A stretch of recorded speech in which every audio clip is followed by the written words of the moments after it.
एकादशी की कथा सुनने और सुनाने से बड़े बड़े पाप नष्ट हो जाते हैं। कहते हैं कि कथा श्रवण मात्र से वाजपेय यज्ञ का फल मिलता है। तो आइए अब हम सब मिलकर भक्ति भाव से एकादशी व्रत की पावन कथा सुनते हैं।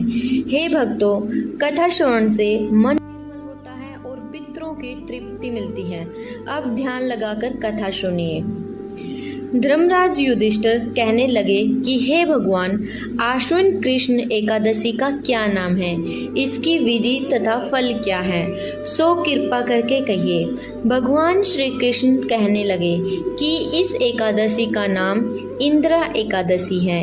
यह एकादशी पापों को नष्ट करने वाली तथा पितरों को अधोगति से मुक्ति देने वाली होती है।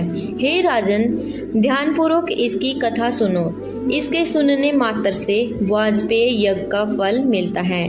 प्राचीन काल में सतयुग के समय महेशमती नाम की एक नगरी में इंद्रसेन नाम का एक प्रतापी राजा धर्मपूर्वक अपनी प्रजा का पालन करते हुए शासन करता था। वह राजा पुत्र पौत्र और धन आदि से संपन्न और विष्णु का परम भक्त था। एक दिन जब राजा सुखपूर्वक अपनी सभा में बैठा था तो आकाश मार्ग से महर्षि नारद उतरकर उसकी सभा में आए। राजा ने उन्हें देखते ही हाथ जोड़कर खड़ा हो गया और विधि पूर्वक आसन व अर्घ्य दिया।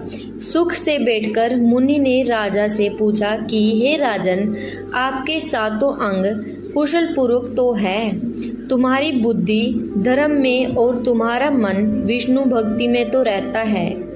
देवऋषि नारद की ऐसी बात सुनकर राजा ने कहा, हे महर्षि, आपकी कृपा से मेरे राज्य में सब कुशल हैं तथा मेरे यहाँ यज्ञ कर्मादि सुकृत हो रहे हैं।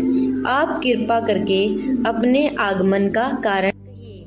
तब ऋषि कहने लगे कि हे राजन, आप आश्रय देने वाले मेरे वचनों को सुनो। मैं एक समय ब्रह्मलोक से यमलोक को गया।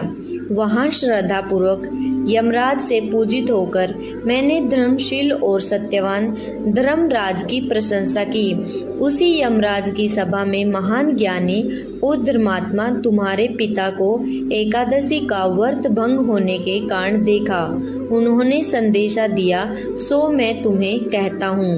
उन्होंने कहा कि पूर्व जन्म में कोई विघ्न हो जाने के कारण मैं यम